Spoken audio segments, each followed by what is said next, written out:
Thanks for listening to the AZ Wildcats podcast, joined by Jason Shear and the great Bruce Pascoe. Hello, Bruce. How you doing, man? Good. How are you guys? All right, Bruce. First of all, we got to know, where are you coming from? Is this a basement? It's just my home office. Yeah, it's a converted storage room, so kind of it's bricks and wood. And all right, got a little window AC here. Barely keeps up on the hot days, but it's good enough. We got a lot to get to, Bruce, but first and foremost, we want to talk about, oh, by the way, people here asking, is anyone here back in the A? Were there back the A chants in the Middle East there, Bruce? No. Oh, all right. I thought there was might actually been more. Well, you probably saw it. There was a lot more fans rooting for Lebanon in that last game. And then the other two games, honestly, it was just basically the traveling party that showed up, and they weren't doing that kind of stuff. Right. All right, Bruce. So we got a lot to get to here. First and foremost, though, what do you think about this new Tommy Lloyd constructed roster right here? Well, I mean, I think he kind of came through on what he was talking about. I think Jason and I were there, and what was it, the end of April, and that EYBL thing in Phoenix, and he was saying, hey, don't panic. We got some things maybe you guys don't know about, and at that point, I think he had 6 guys or something, and but he put together what appears to be a really competitive roster. If he can get all these pieces together, it's it might be as good a team as he's had. But we'll see how that plays out. Sheer. Yeah, I mean, I remember, but it's funny, that was 2 years in a row that Tommy Lloyd was telling us not to worry, and he knew what he was doing, and then meanwhile everyone was worrying and wondering what he was doing. So I think he's earned the right to for people to be a little patient. And yeah, I mean, I think the roster composition is the best he's had here. I know it's only 3 years, but this feels like the roster that's put together the best so far. All right, we're going to talk a lot on this show about, like I said, the roster construction, the EMOI, Bruce going around in the Middle East in a rental car. But first, Bruce, we got to talk. How was your trip in the Middle East in the rental car, though? When you touched down, how was it for you? It's funny you asked that, because the first thing the woman said to me was, well, one of the first things she said, she took forever to fill out the contract. Usually here you get a preferred deal, and you go pick up the keys and you drive out. Here it was this whole long process. And then at the end she says, don't eat in the car, you will be fined. And so that was my first, I guess I had known that this was a safe country, but I didn't realize, it was safe partly because the rules are so strict, and there's cameras everywhere, and there's, all kinds of things. There's, it's there's just a lot of stuff. And then I found driving around, I was actually trying to find a laundromat the first night I got in Dubai. And I picked one out, and it was in the 3rd floor. I couldn't see it driving by, and there's nowhere to pull over. There's no shoulders anywhere. So you just keep driving. It's like you're on a little race course. And eventually I found a place to park and hunted around and finally found it. But that was the thing I found, just driving around. The roads are really safe, and maybe this is because they're engineered that way, but they don't let you get off. There's no shoulders. A lot of times you have to do U-turns and weird little loops and stuff, but I think it's all engineered to minimize the potential collisions. And I didn't see a wreck the whole time I was there, and I didn't get a scratch on my car. That was pretty nice. But it's a whole different deal. And the fact that drivers are very good, and nobody speeds, because apparently you're 1 mile over, they'll give you a ticket on a camera. And But Bruce, it doesn't matter though if you speed, because you're out of the country by then. What are they going to do? Oh, it catches up to you. I wouldn't be surprised if some catch up to me. I don't know, honestly. I thought I was in. You were speeding, weren't you, Bruce? But there were a couple of times when I just didn't know what the speed limit was, so I just kept behind everybody else. But you never know. All right. Sheer and I both think, and Sheer, you tell me if I'm wrong, we think that this is going to be Tommy Lloyd's toughest roster right here, top to bottom. Keyshawn Johnson coming in. You've obviously got Jaden Bradley, Caleb Love. What do you think just from a toughness, testosterone perspective there, Bruce? Me? I think I think they should be a little tougher. I think Johnson showed that on this trip. I mean, we've seen it with San Diego State. That's the kind of player he is. He's going to knock it around. I think, I had heard that he wants to come here and be a 3-point shooter and show that part of his game. But I think, they need him to bang around a little bit. And maybe because of this offense, he gets free to shoot some threes, which he did over there, and maybe that works for him and the team. We'll see how that works out. But he adds a little bit. I think certainly Previs is looks like he's physical and ready to go as a true freshman, and then you've got Umar Ballo in there, and even Pelle Larson. Bruce, we got to talk about Umar Ballo. You brought up Umar Ballo. He's carrying a few extra pounds, it looked like there. We don't like that, Bruce. Well, he was probably not as productive as we've seen in that trip, but I think it's just hard to judge anything on especially those first two games, because they were just against shoestring all-stars they threw together, local dudes, and then a couple good players I think they talked into playing basically, and nobody like him really. There certainly was in Lebanon with Amari Spellman and a couple other bigs they had, but those first two games are just like, it wasn't really a good matchup for him. I didn't think so. I just don't know if you can read too much into that. And it's August. We'll see if he's out of shape and it's November 1st, then I would be concerned if I were Arizona. Shearer, do you side with Bruce or do you side with me on this one right here about Umar Ballo? We expect the leader of men to be in better shape, do we not? Yeah, I mean, it was disappointing. I agree with Bruce where if it's an issue on, November 1st, we worry about it a lot more than now. He still has time, but you would have liked to see him, play better than he did. I know he didn't play against great competition, but, that's almost more reason why I would have liked to see him play well and kind of show, hey, I'm bigger than everyone. And kind of like Omari Spellman did, like Bruce mentioned. Omari played great and was completely out of shape. So, I mean, you want to see Umar kind of play better than he did. Bruce, all right, now, Jacob Franklin, if we could pull up some of these pictures right here. We have some documentation of this Middle East trip with Mr. Bruce Pascoe. Let's get the one with the four. Yes. Bruce, what's going on in this picture right here? Take us through it. I was just talking to Justin for some notes. He was giving me some background. I think what they did that day, I believe they did a desert safari where they were out in like these big SUVs driving around the sand dunes and camels. And I was basically asking him, hey, did anybody get hurt? Because if you're a coach, I'm thinking the last thing you want is your roster to be running around on dune buggies or whatever the day before a game. But no, he said no. And the reason why too is that was it was a players only expedition. So nobody, I don't think Justin even went. I think TJ Benson went and he got info from him, but everybody was fine. They were just sitting there hanging out a little bit, but no, I wasn't even there. I went back to the press table after that, shortly after that picture was taken, I think. What is Emoy drinking right there? Is that a Four Peaks? I don't know that Four Peaks distribution goes quite that wide. If they do, props to that, man. But I don't know, honestly. Did you have a beer on the entire trip? No. Bruce. Come on, Bruce. People were partying. No, I mean, and normally I would, especially the night before a game after you get done or, but honestly, this trip was, I think, there was this lounge in a suburb of Tel Aviv, a lounge where you could. So I was there till 2. I had a little like tap Carlsberg or some European beer, and I poured a little bit, and it tasted off. That was it. I had like 2 sips of that. That was about it. All right, Bruce. But I was up working till 2, 3, 4 local time, and then having to get up every morning to go wherever they're going or to catch the or something was going on, and so I just didn't sleep much. So drinking beer and is not bode well if you're not getting a lot of sleep, for me at least. So now, need to be honest here, Bruce. Was there a Del Taco there in Dubai?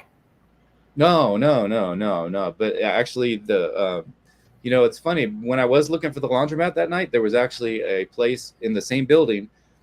I forget what it's called, but it was like a Chipotle style place. And I looked at it, I thought, this is not going to be good.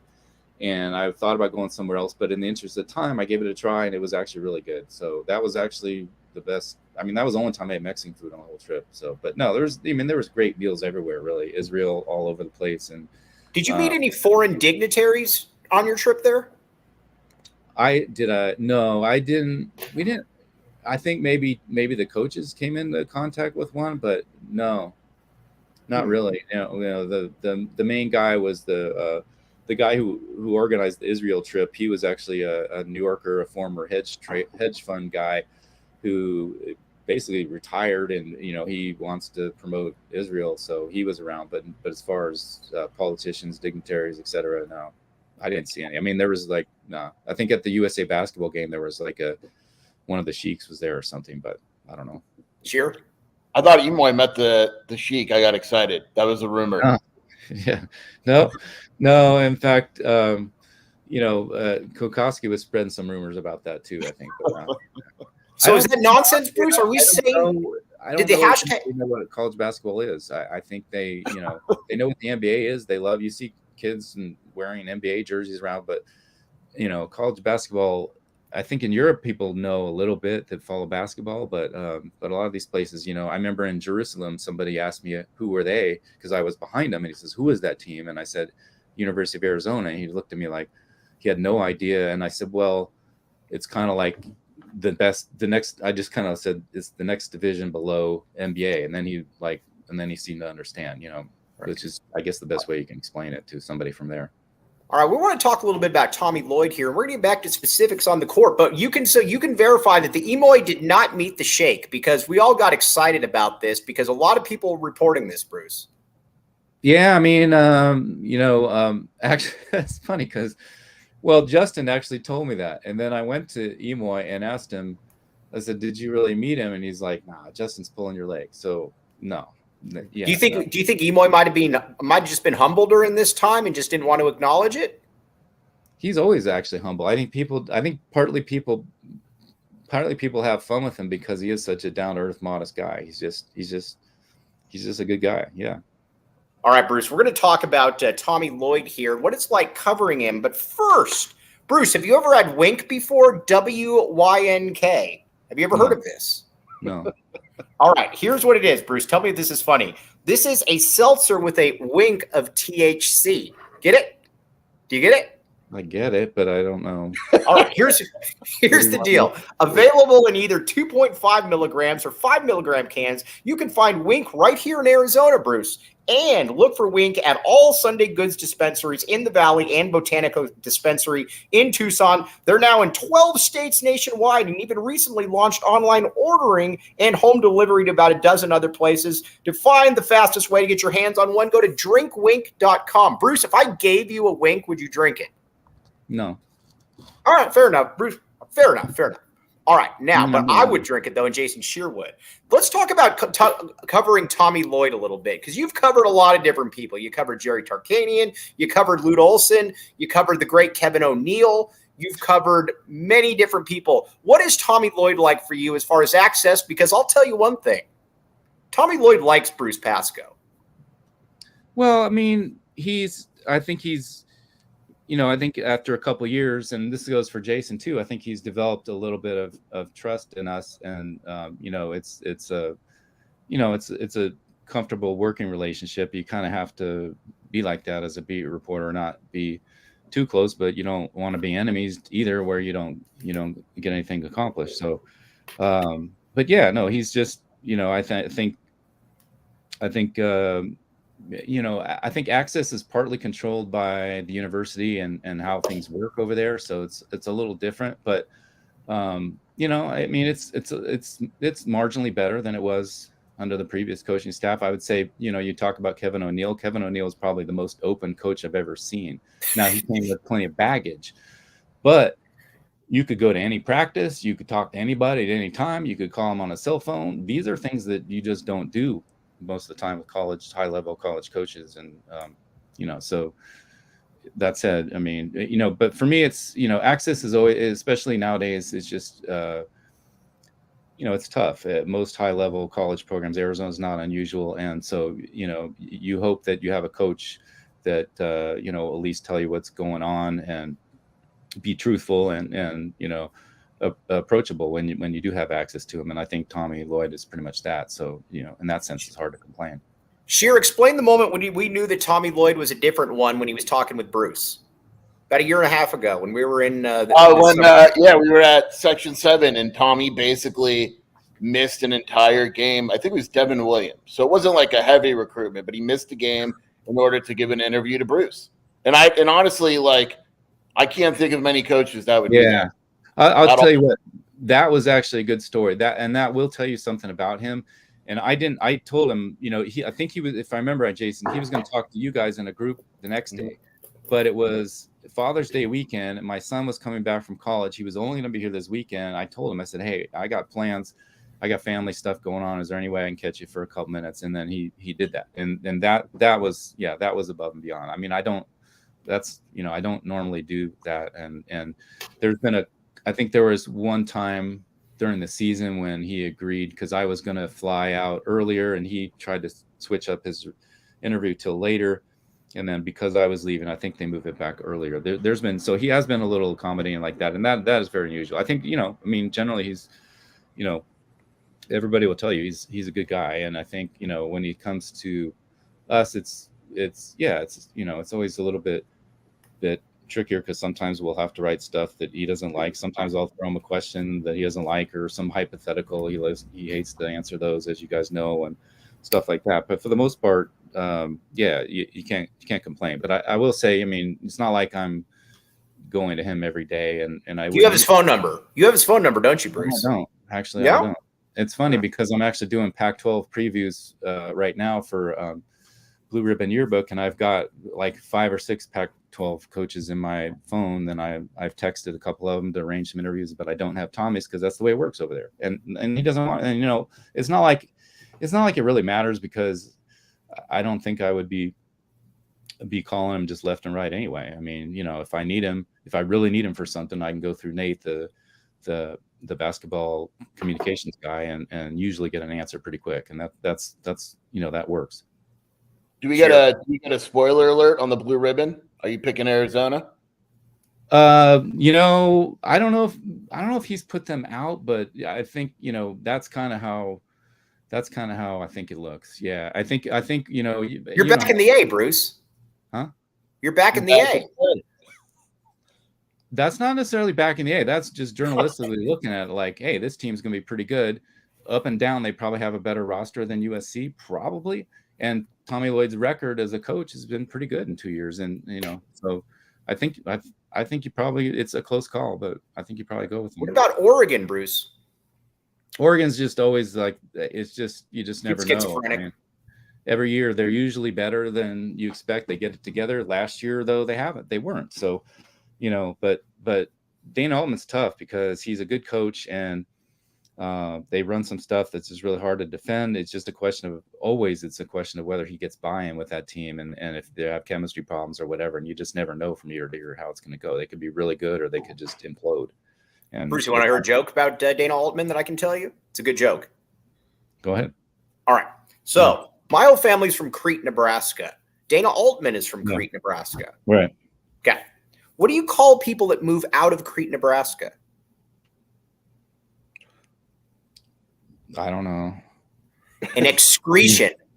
Do you get it? Okay. Bruce, it's funny. Come on. Oh, I laugh every time, Mike. You guys made that up yourselves?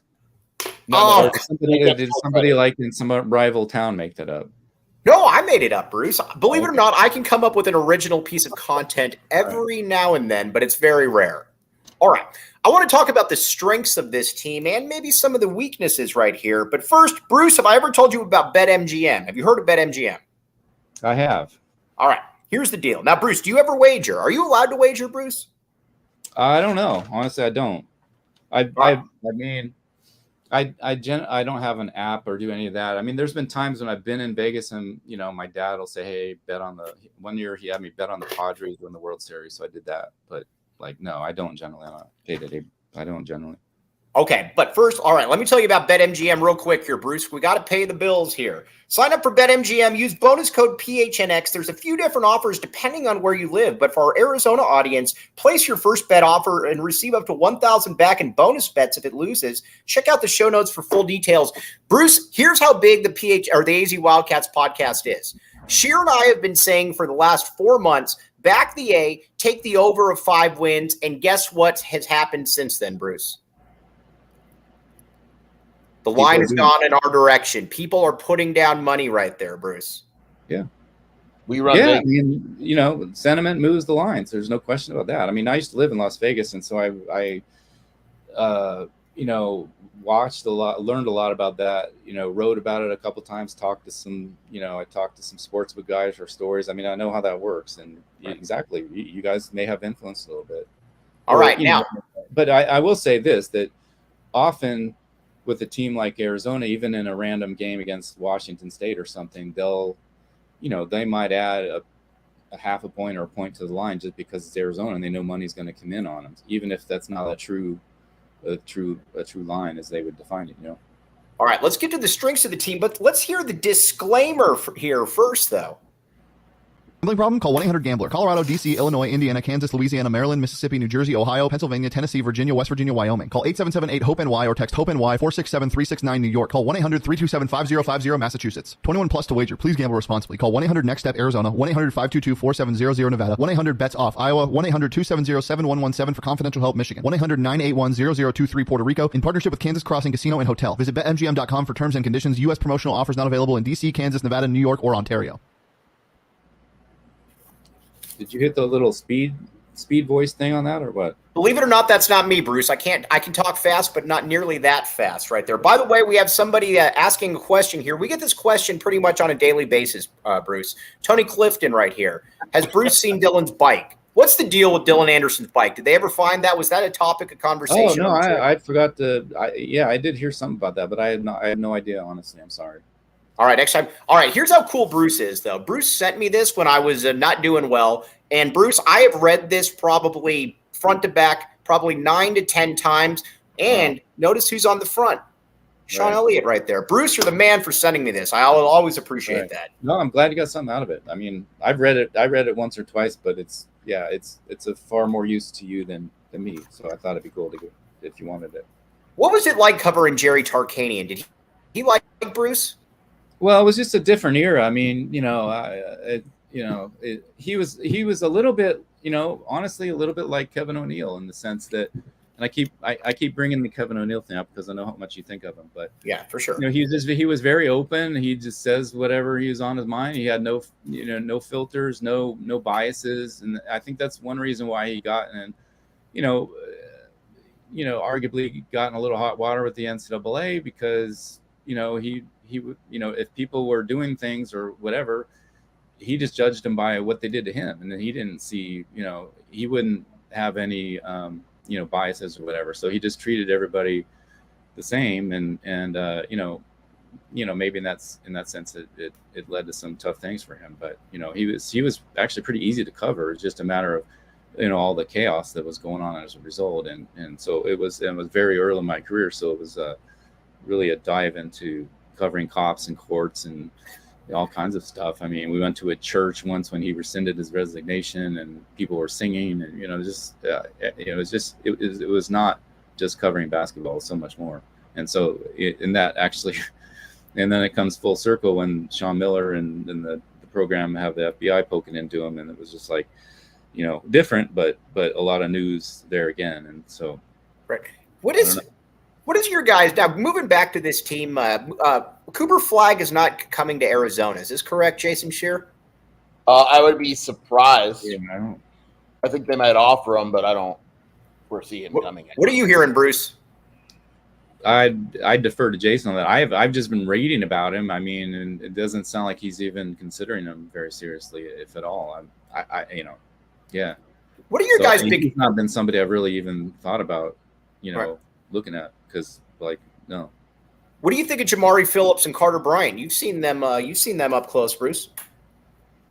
Well, I think at the time we saw them in April, I think Bryant had a kind of a tough weekend, and I think the way it sounded like, I think he was just feeling a little pressure to sort of stand out and maybe trying to defer in some sense. It was an odd weekend, but you could tell he had, he has high major skills. It's just a matter of, him developing that and coming around and being comfortable with that. And, he's still pretty young. And then Phillips just was just a scorer. I mean, my God, he was really impressive. And that maybe jumped out at me a little more just because, I didn't know much about him. I didn't, he wasn't that highly rated. I think, arguably he could be rated a little higher. but yeah, just really an ability to score in just a number of ways, pretty much. Get to the line, shooting threes, you name it. Let's talk about the newcomers on this team. A good buddy of mine who may not be on this screen was downplaying KJ Lewis and said that he probably wasn't that good coming out of high school. Bruce Pascoe, I say that this person is wrong, and I'm very impressed by KJ Lewis and what I've seen. What have you seen from the shooting guard out of Tucson via El Paso via Texas? Well, Tommy Lloyd said all along that he didn't care about the rankings. I think Lewis finished Jason, was he like in the 80s, I think, in his class ranking or something like that. And, Tommy Lloyd pretty much considering him like he's a McDonald's type of player. And that's the way he's talked about him. And I think, on this trip, and again, it's really tough to tell the competition, but he looked the part. He looked like a player that was better than his rating. That's for sure. And, it's just going to be interesting to see how he kind of weaves into this team, because there's so many guys on the perimeter and so many veteran guys, but he does bring a little bit of a different game. So I think there might be interesting to see. Sure. What say you about this gross oversight that Bruce Pascoe was nice and didn't call you out directly on? I was just looking because Bruce had it. Believe it or not, we had him 82, and it was higher than everybody else. The problem is it's what I said. Like, he had a rough few weeks of evaluation season. I think we had him at 40 at one point, so we probably shouldn't have dropped him as much as we did. I think 40 would have been fair. Yeah, I think he's a little better than that, but not bad. Yeah, 40. Well, the thing about it too, guys, is I think it's good for a lot of most players anyway to be not a McDonald's guy, to be just outside, and then they just have a chip on their shoulder their entire career, and. He talked about that a little bit on the trip. I said I didn't even bring it up, and he said something about that, or whatever. I think he's motivated, and that's a good thing. Sometimes these guys coming in, and also too the guys that are McDonald's guys, sometimes I think they feel like they should be, because they're that guy, they should be in the NBA in the draft on the stage in the green room the next year, and if it's not, they're transferring, or they're causing chemistry problems or whatever, and we've seen that many times too. So I think he's in that good zone where there's a lot of recognition of him, but not too much. What do you guys think about, both of you guys right here, what do you guys think about Montias Krivas and Philly B? Philly B is developing a cult following down here in Tucson, Bruce. I'm going to go with the expert Bruce first, and then we're going to go to Shearer after that. What do you think about Krivas and Philly B? Well, I think, I think Borovichinin was very impressive, but mostly again in those first two games. He didn't have quite the impact against Lebanon, and he, I think just the all around game he had, filling the box score, basically flirting with a triple double in both of those games. That was pretty impressive, because we haven't seen much of him. I mean, he didn't play much last year.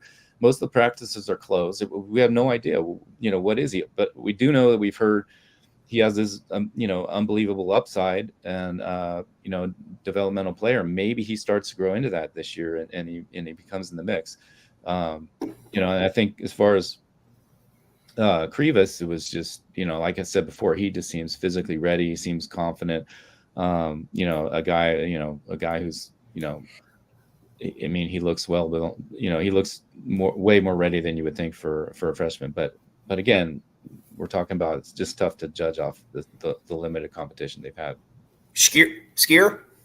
Yeah, I mean, Philly B was awesome those first two games, and then he plays a real team in Lebanon, and he didn't do anything.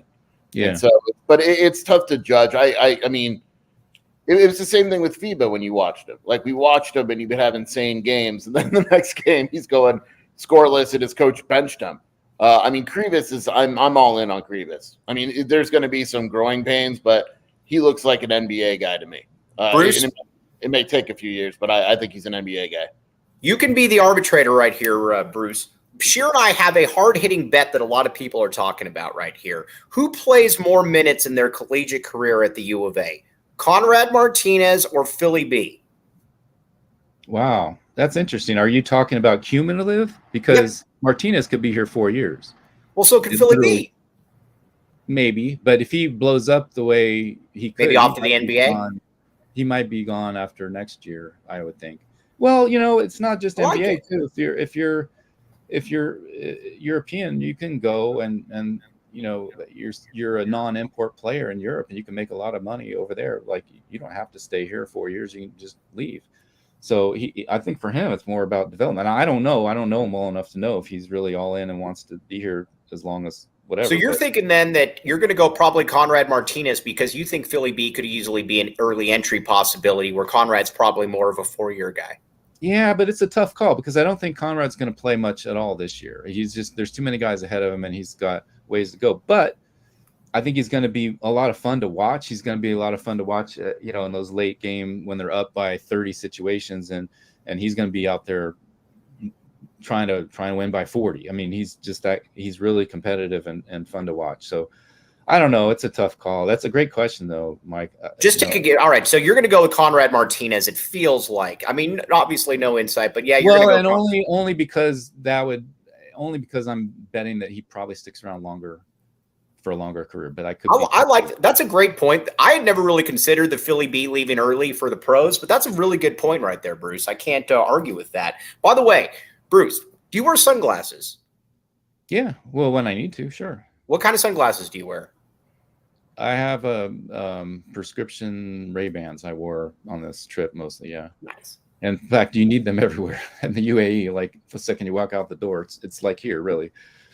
Now, Bruce, I wear Shady Rays. Let me tell you about Shady Rays. Exclusively for our listeners right now, Shady Rays is giving out their best deal of the season. Go to shadyrays.com and use code PHNX for 50% off 2 pairs of polarized sunglasses. Try for yourself the shades rated 5 stars by 250,000 people. Bruce, if I gave you a pair of Shady Rays, you'd wear them, correct?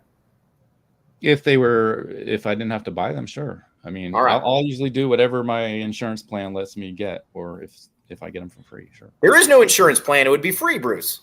Yeah. All right. Now, What do you think about Morauskas? Paulie M, both of you guys right here. Fill me in. Paulius Morauskas. And by the way, Bruce, he's officially called Paulie M. So in all the columns, just call him Paulie M. There's no need for Morauskas. Who says that? You? Oh, everybody's calling him. Sheer, isn't it fair to say everybody's calling him Paulie M at this point? Yeah, I mean, that's 100% his nickname. Yeah, I mean, it's good that, and I, it's funny because like Krivas, for example, I asked him, how do you say your first name again? And I can't even repeat it because there's no way it's just like it was with Tubelis, and we started calling him Zoo because like there's just a ZJ thingy going on. You just can't say it. If that little little hyphen thing over the word letters. That's what we're calling. And it's funny because at least as of now, maybe a nickname developed. But as far as I know now, Krivas, they call him Krivas. Did you hear? He's got a. Hey, what do you think about this nickname that Sheer gave him, Bruce? Sheer, say it. Mount Krivas. That could work. I think, or maybe it just becomes Mo at some point. I don't know, but at least as far as I've heard, they just say, "Hey, Krivas here," that kind of thing. Like, okay, all right. But are you Morauskas on the court though? I got to admit, I was pretty impressed. Too difficult to pronounce though, so but certainly Paulie B would be easier, shorter. Yeah, Paulie M and Philly B. It's basically Jersey Shore reincarnated right here, Bruce. And then we got Dylan Anderson. Dillier. I don't know about that one. All right. Bruce, what do you think of Morauskas? Paulius Morauskas on the court, though. I was very impressed. Yeah, I mean, the thing that struck me is just his poise. And he had said after that first game against Israel, he looked really good. And he told me after that he felt really nervous inside, and he didn't look like it. He looked composed and, was taking smart shots. It just, didn't look like a freshman. And that didn't surprise me though, because he was a guy that played on that high level in Lithuania last year. He was with the same club as Krivas, but they wanted him to get more time, and they couldn't find time for him on their top club. So they passed him down to this other club, loaned him out, and he got to play in that. I think they called it LKL, and he had pretty decent numbers too, and just the experience of playing against older guys and pretty talented guys. I don't know. I think that did a lot for his development, because he also comes in as a freshman, doesn't look like a freshman. I'm sure there'll be times when the speed of the game and, it's different. The college game is going to be different than the Lithuanian pro game. But, he looked like a guy who was ready to help for sure. All right, Bruce, you got to settle another debate between Sheer and myself, though, on this one about what Caleb Love. I am a big fan of adding Caleb Love to this team. Sheer is a skeptic. Sheer is a skeptical skier on this one. What do you think about Caleb Love so far from what you've seen? And then I will allow Sheer to rebut. Yeah, I think it's too early to tell. But, I mean, he didn't – the big thing is I'm sure Jason knows and – everybody else is talking about is he took a ton of shots in North Carolina, wasn't very efficient. Is he going to do that here? Is he going to disrupt Tommy Lloyd's offense? But I think, I don't know. I'll give him the benefit of the doubt for now. I mean, he didn't seem to be that guy on this trip. And in fact, I think he was only like the fourth leading scorer and, didn't take that many shots, mostly took shots within that offense. And I think on some level he realizes, hey, if I'm going to make the NBA, I've got to, I got to become more efficient, and maybe this offense is going to help me. So I think he's, at least for now, and it's August, so, you never know, but I think he's kind of buying in. So, it's early, but, maybe this works. Sheer? Yeah, I mean, I like the way he played on the trip. He didn't force a lot of shots. He missed most of his threes, but they were good looks, and you assume they'll go in eventually. If he keeps that up and he's efficient and he plays and kind of alters his offensive game and plays like Tommy wants him to play, he'll be fine. It's just, I kind of got to see it to believe it type of deal. All right. Now we're going to talk about, we got a few minutes left here. We're going to get Bruce's thoughts on conference realignment, because that's what I'm very curious about what Bruce thinks about this. But first, it is time for our BetMGM pick of the week. Bruce, we are going over 5 wins for the Wildcats. We're going to keep pushing this mantra until it gets to 6. Jason Sheer, you agree with this? Yes, absolutely. Bruce, do you want to go over 5 on the Arizona football team? I have no dog in this fight, as they say. All right. But are you going to come to a game, though? Probably. Yeah. I mean, certainly if I have to work. And a lot of times I have a neighbor friend who has tickets. Sometimes we go and just sit way at the top of one of the sections on the east side. So, yeah, I'll probably take in 2 or 3. All right, we got 2 more action shots of Bruce we need to go through, and then we're going to get realignment, and then we're going to sign off. Jacob Franklin, pull up either action shot of Bruce that we have right here. Action shot? What? you got Paul Volpe to on your side, didn't you? Look at this. Bruce, what is this? Bruce, what's going on in this picture? Describe your surroundings, what you're doing, all this stuff. Honestly, I'm not even sure where that is. Bruce looks like security in this picture. You do look like security. Well, I mean, I take my backpack everywhere because I'm always paranoid about. I've had my car broken into twice. One time, my laptop was stolen, and I lost all my stories. And now I have the cloud and everything, but I'm still paranoid. So, I don't know. I think that might have been somewhere around the Jerusalem Old City, but I don't honestly know. All right, Bruce, you do look like security in this picture, though. I don't know. Have you ever did you ever think about possibly being, because you're very good at questions, you're very good at interrogating. Have you thought about a career in the IDF? What? In the Israeli Defense Force. Here's the deal. You ask questions, you get them to admit stuff, and then you ask more questions. That'd be good, Bruce. Well, actually, yeah, I mean, I actually, that actually has been a thought of mine, not for the Israeli force, but yeah. There was a time when I actually thought about applying to something the U.S. government involving things like that, but I didn't think I'd be qualified anyway. And I like what I do, so that's why I'm doing what I'm doing. It's still the best option for me, I feel like. When I went to Israel when I was like 13, I was surprised by how many good-looking women are in the IDF. Bruce, did you notice this? In the what? In the Israeli army, everybody has to do it. I think it's male and female, and yeah, you turn 19, I think it is, maybe 18.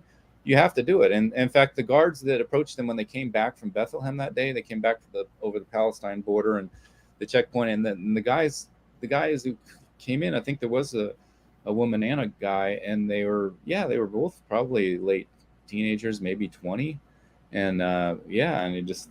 And they're lugging around machine guns and at the top of their, dealing with a lot of stuff. It's just, yeah. We almost buried this. What branch of government were you thinking about going into, Bruce? Oh, I don't know. It's just CIA? Executive? No, it wasn't. Bruce for president? I would never qualify. Bruce for president, a politician? It was like a border. Banners, Mike. There was like a border. It's a long story. I don't want to get into it, but bottom line is, I thought about a lot of things, and and I'm happy where I'm at. So For sure. All right, we got one more action shot, then we're going to get to realignment. One more action. Bruce, what's going on here? this was a team meeting in where was it? In Jerusalem at their hotel, and it was kind of like a different topic. So they let me in. I wasn't quoting anybody. It was mostly pretty harmless stuff about what it means to be a Wildcat, stuff like that. I think they were doing some team building and stuff like that. So, and that was at the end of it. They had like a what do you call it? A huddle up thing. But I don't think I was in the middle of that. I can pretty much assure you that I was probably in the back somewhere. You're not breaking down the team? That's not you breaking down the Wildcats? No. Bruce, what do you think about that? I would be surprised. In fact, it's funny you said, because there was a practice I was actually watching in Jerusalem where they were doing that. Before practice, they were huddling up and starting to say, and I just happened to be sitting there, and they came over towards where I was sitting next to one of the team doctors, Dr. Paul, and Pella Larson looks at me and he's like, "Guys, can we have some privacy here?" And basically saying, "Get out of our team huddle." And I didn't even want to be in it, so I left. Yeah. Bruce, can we hear that impersonation again? That was good. Come on, that was good, Bruce. Let's hear it one more time. Come on. Give us some privacy, fellows. Something like that. Yeah. Oh, we're time stamping this one. All right, Bruce, you get to travel all around the. You obviously get to travel with the team. What do you think now about trading in the Seattle, the LA, the Boulder tickets for some Stillwater, Morgantown, places, Waco, places like that, Bruce, where you might have to catch a connecting flight?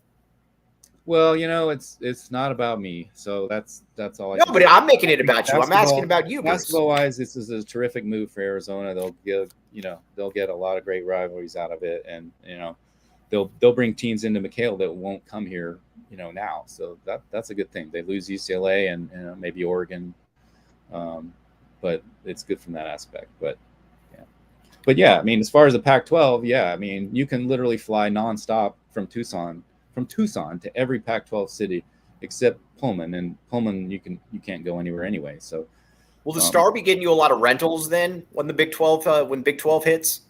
What? You're going to have a lot of rentals then, right? Because obviously a lot of these towns don't have probably actual airports. Yeah, I mean, I was looking at that just out of curiosity. Like Morgantown, I guess you fly to Pittsburgh and then just drive. And that's typically the way I do it anyway. If there's a for non-conference where there's a situation where it's usually much cheaper to, if you have a really small airport, there's no competition, the fares are high. So usually a place like Missouri, I'll fly to St. Louis, or, I've been doing that for years. And so that wouldn't be any difference. The question is, how is that going to work? Are they going to have one-off games in Morgantown and then back to Tucson and then back to Orlando, or, or are they going to pair them up to where it's sort of makes a little more sense travel wise? And because I don't know. If Arizona plays West Virginia in 2 years, if you thought about the Kirk Kriisa headband story 2.0, that would be awesome. Yeah, that would be awesome. Yeah, if he sticks around. I mean, I think he probably will, because I think we'll see how this year goes with their situation, or if they bring in another coach, whatever. But that would be something.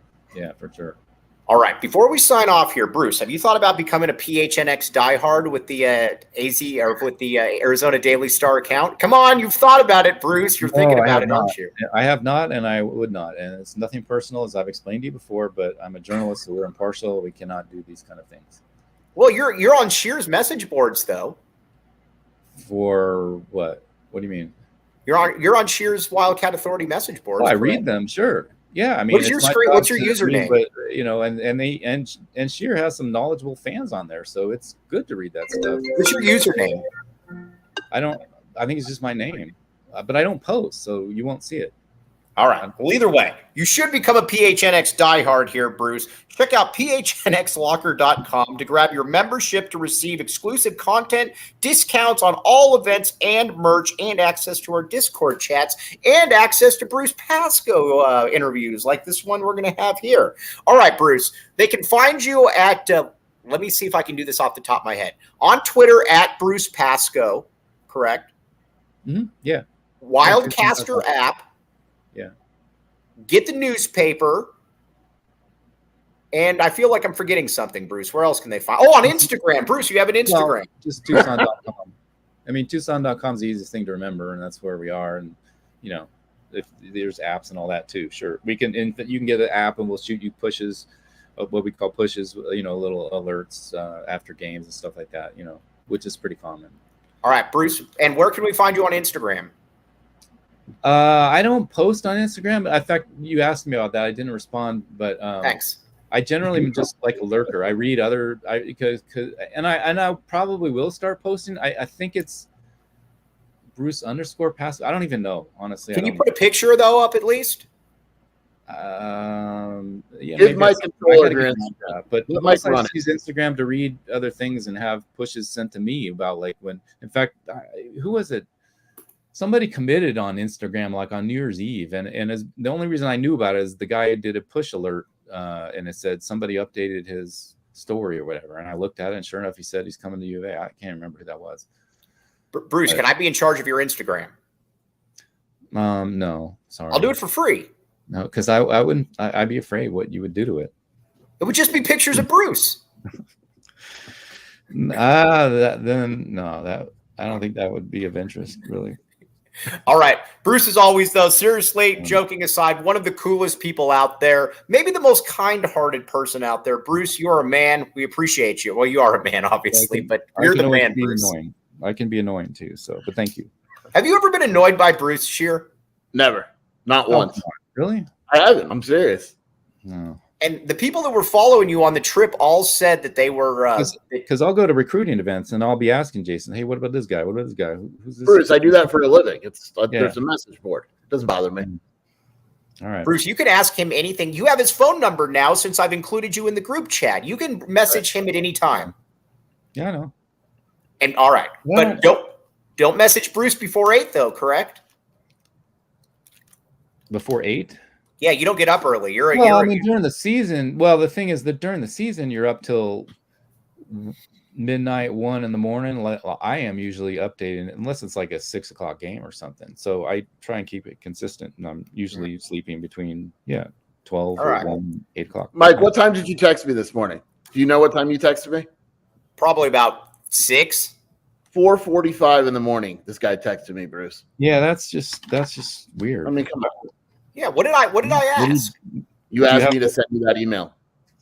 Oh, yeah, that's right. Fair enough. All right, where can they find Scheer as well? And where we now know that Bruce is on the message boards right there, so everybody play nice, but where can they find Scheer? WildcatAuthority.com, at Jason Scheer on Twitter, and the Wildcat Scoop podcast. All right. Bruce, you're the man. Scheer, you're the man. I am merely Mike Luke. Jacob Franklin behind the scenes. We appreciate you all. We'll talk to you soon. But again, thanks, Bruce. We appreciate your time, buddy. Oh, Mike, thanks for all the, being so nice. Yeah, as always. Now, Bruce, it's not an act with me. This is what you see is what you get. Scheer can definitely attest to this. Kind of almost over the top, but very nice. Yeah. Me over the top? Never. Mike, all right. You've been listening to the AZ Wildcats podcast.